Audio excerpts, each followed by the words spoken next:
In this video, we will be following the tragic life of the only surviving member of the Mamas and the Papas band, Michelle Phillips, while showing some of her rare photos. Michelle ran out of home at the age of 17 to achieve her dreams, but at the end of the day, her adventurous sexual appetite threatened to destroy her life and everything she had ever worked for. How? Let's find out. Michelle's mother died when she was 5, and to help with the grief, her father would relocate the family to Buffalo, New York. After a series of back-and-forth movements, the family finally settled in Los Angeles, and it was there that Michelle got the chance to get back at life for all the terrible things it brought to her path. High school was not an easy ride for the young singer. She just hated being in school, so she was caught several times skipping classes and forging absence permission slips. Eventually, the school got tired of her troubles, and so they expelled her. Education was a priority to her father, so he would still enroll her in another school, and Michelle managed to make it through high school for him, and that was the end for her. 17-year-old Michelle Phillips will take the bold, risky decision to relocate away from her family to her friend's house in San Francisco, where she took on a fake ID so she could regularly visit nightclubs. It was there that she was able to secure her modeling contracts, and life would smile at her for the first time since her mother's death. With Michelle in San Francisco, it was love at first, as she had so many positive comments about the city. She found employment almost immediately and signed a contract that had her on a billboard advertisement for Lucky Lager beer and in print ads for Coke bathing suits. But opportunities were not all the city brought to her. It was there that she would also meet the man of her destiny, the man who would divorce his wife to be with her. Though Michelle had very little money, she stated that she was well taken care of by her friend Tamar and her hairdresser Eddie. At a club in San Francisco in 1961, Michelle met American singer and songwriter John Phillips, who at that time was touring California with his band, The Journeymen. The two began a steamy romance, and by the end of the following year, they were both exchanging vows at the altar. A decision John Phillips ended up regretting. And Michelle? Well, she made it out of this relationship with scars that she would nurse for a lifetime.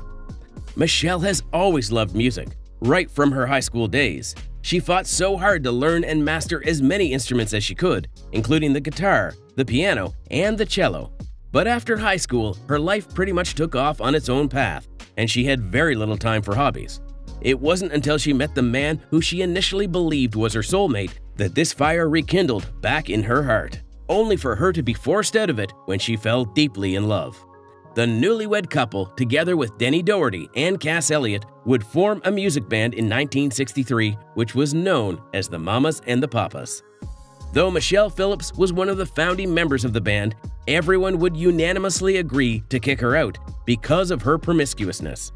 But before that, John and Michelle stayed in New York City, where they began to write a lot of songs, and believe it or not, Phillips had a unique pen name. She co-wrote many of the band's hit songs, including California Dreamin', which featured on the group's debut album, If You Can Believe Your Eyes and Ears.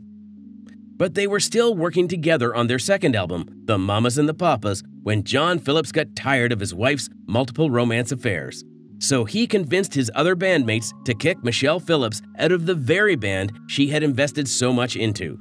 According to the rumors, Michelle first had an affair with fellow bandmate Denny Doherty, and this caused a lot of trouble in the band because Cass Elliot at that time had a huge crush on Denny. But John forgave her after she apologized, and so he wrote the song I Saw Her Again in 1966. However, the last straw that was going to break their marriage was when Michelle started another romance with Gene Clark of the American rock band The Byrds. John called everything off the instant he found out, but he also was not a saint either. Before his marriage to Phillips, he had a long history of multiple affairs with different women, even while still committed to his ex-wife. As she would put it about him, he had a Michelle in every town. Michelle also suggested that he was cheating while they were married, but this surprisingly didn't bother her. As a matter of fact, she seemed to have been very comfortable with the idea of John maintaining romantic relationships outside their marriage. But John wasn't. So he served her divorce papers after he caught her with Gene, and their union ended in 1966. John Phillips never recovered from this marriage. He became a helpless addict who would be forced into rehab, and at age 65, he lost the battle to a deadly heart attack. Anyway, Although it was a tough decision to get Michelle out of the band, they knew that they were not going to last very long without her. So, a few months later, she was reinstated. While she was away, she was replaced by American singer Jill Gibson. According to the rumors, Jill lacked Michelle's stage charisma and grittier edge, so they got her out of the band. After Michelle's welcome back party, she decided to get back at Jill Gibson for trying to steal her job by seducing her boyfriend, Lou Adler. That came with a lot of drama that didn't end well, but Gibson felt really relieved after she severed all ties with the Mamas and the Papas. But she also felt betrayed. According to her, John had promised her a permanent spot in the group, only to kick her out a few months later. With Michelle back in the band, the group recorded their third studio album, The Mamas and the Papas Deliver, and their last live performance was in August 1967 at the Hollywood Bowl. The band broke up in 1968, and Michelle went off to explore a career that had been reaching out to her even as a musician: acting.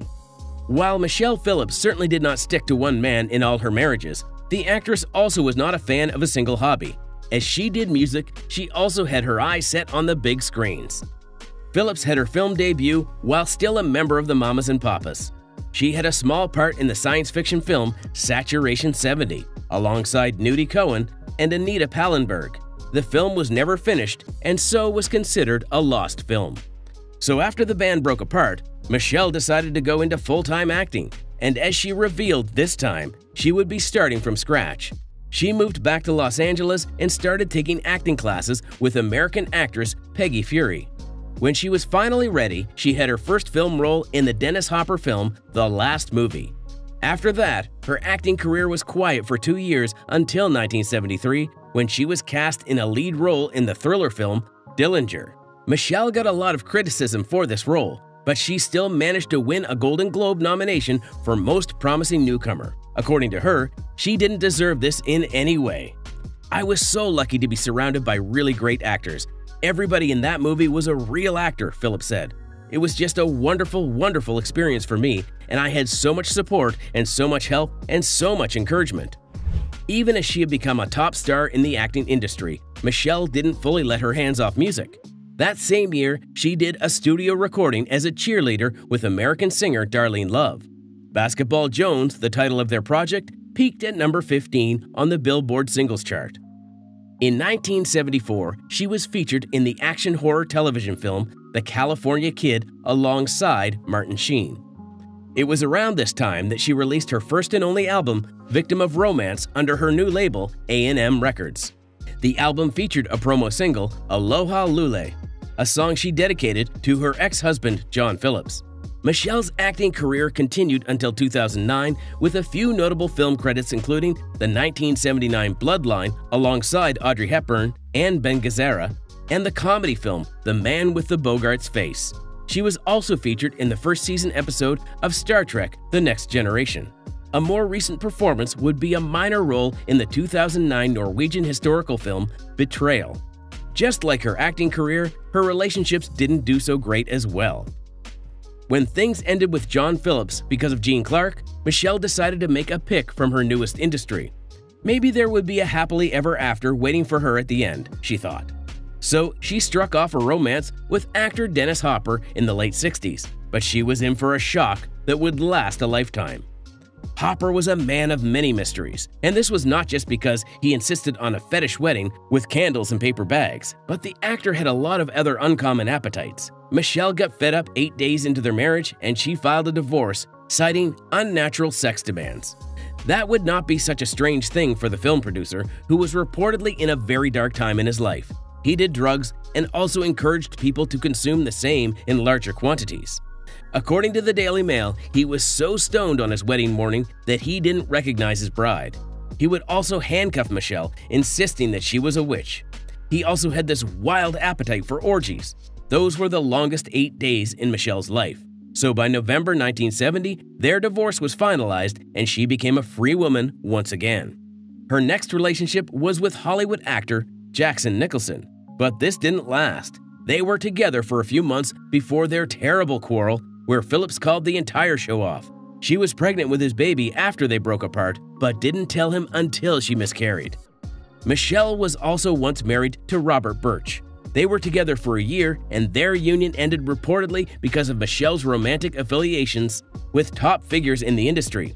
Their divorce was finalized in 1979. Her last public relationship was with actor Granger Hughes.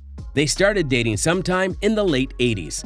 Their relationship made headlines, but things never turned out as anyone had expected. And after some time, the two film stars started acting like strangers.